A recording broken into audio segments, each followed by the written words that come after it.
ओम नमो भगवते वासुदेवाय नमो।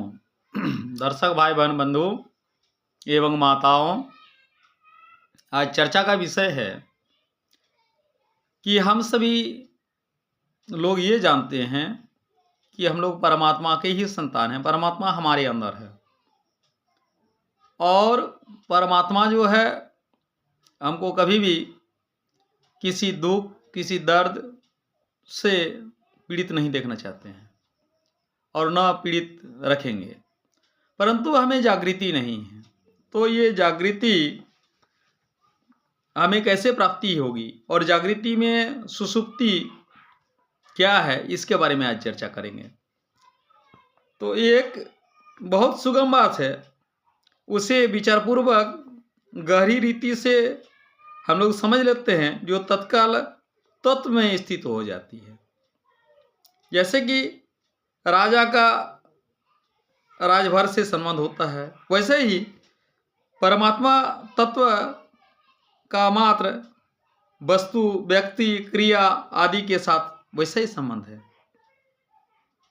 जैसे विद्यार्थियों का किताब से संबंध है और पढ़ने से संबंध है, विद्या ग्रहण करने से संबंध है, उसी प्रकार से परम तत्व परमात्मा का हम लोग से सदा संबंध रखते हैं, सदा संबंध रखते रहेंगे। तो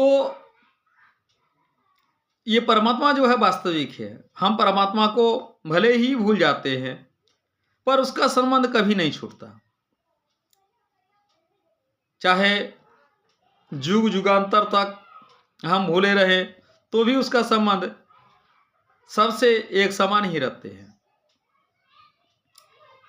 हमारी स्थिति जागृत, स्वप्न या सुसुप्ति किसी भी अवस्था में हो, अथवा हम योग्य हो या अयोग्य, विद्वान हैं हम लोग या अनपढ़, धनी हैं या निर्धन, परमात्मा का संबंध सब स्थितियों में एक समान है। ऐसे हमको समझना होगा। ये जिस प्रकार से किसी भी व्यक्ति का, यदि किसी भी व्यक्ति का स्थिति देखा जाए तो जब वो बचपन थे, बालक हुए, बालक से वयस्क प्राप्त हुए, युवावस्था के बाद धीरे धीरे वृद्धावस्था में है, लेकिन वो जो है वो सभी अवस्था में समान है। बालक अवस्था में भी जो नाम है जो है, युवावस्था में वही नाम है वो है, वृद्धावस्था में वही नाम है वो है। अवस्था का परिवर्तन हो सकता है, लेकिन उसी प्रकार से परमात्मा हमारे साथ सदा है। हम सिर्फ समझने में भूल करते हैं, समझ नहीं पाते हैं, या उनके ऊपर आस्था हम लोग उनके ऊपर आस्था को छोड़ देते हैं। तरह तरह का ये काल्पनिक उनकी माया में हम लोग भटकते रहते हैं। जो नश्वर है उन पर हमारी दृष्टि रहती है और जो शाश्वत है, जो सदा हमारे साथ है, उन पर दृष्टि रखते ही नहीं है। भूत, वर्तमान और भविष्य तीनों अवस्था में भगवान हमारे साथ है, ईश्वर हमारे साथ है। जैसे कि हमारे शरीर, इंद्रिया, मन, बुद्धि आदि सभी का सत्ता स्फूर्ति देती है, वह शरीर आदि में आश्रित नहीं है। इससे यह सिद्ध होता है कि हम हरदम में स्थित रहते हैं। जड़ वस्तु क्रिया आदि का संबंध न रखकर ये संबंध रखना, ये तो जागृति में सुसुप्ति है। वह सत्ता मन, बुद्धि, इंद्रियों, शरीर के क्रियाओं में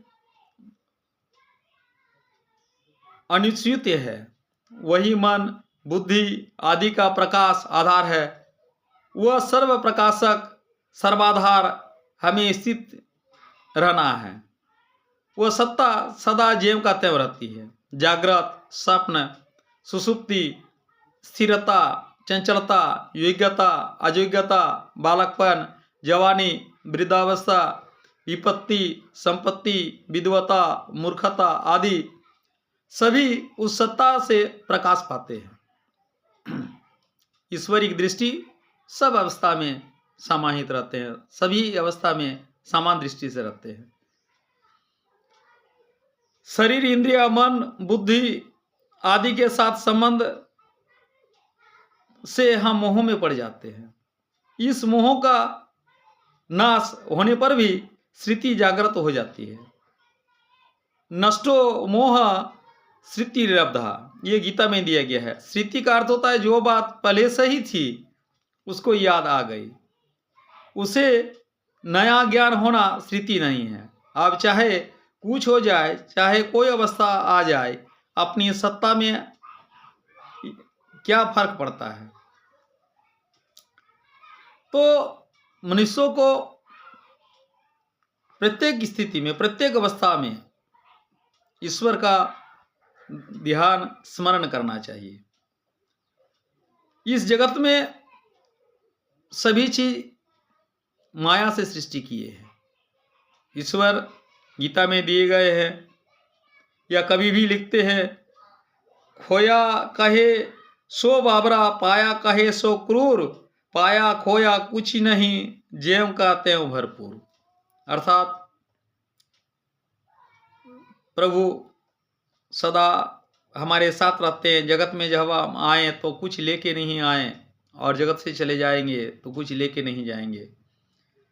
ये जागृति सुसुप्ति सदा हमें ईश्वर पर ध्यान रखकर, ध्यान ईश्वर में सदा ईश्वर का मनन करेंगे, ईश्वर का कर्म सोच के वो करते रहेंगे, तो हमारे ये जीवन वृद्धि सुखमय और मधुरमय हो जाएगा। ओम भगवते वासुदेवाय नमः। दर्शक भाई बहन बंधु एवं माताओं से विशेष आग्रह है कि जो सिर्फ वीडियो को देखते हैं, अभी तक चैनल को सब्सक्राइब नहीं किए हैं, प्लीज़ सब्सक्राइब, शेयर, लाइक और अपना प्यार कमेंट में ज़रूर दीजिएगा।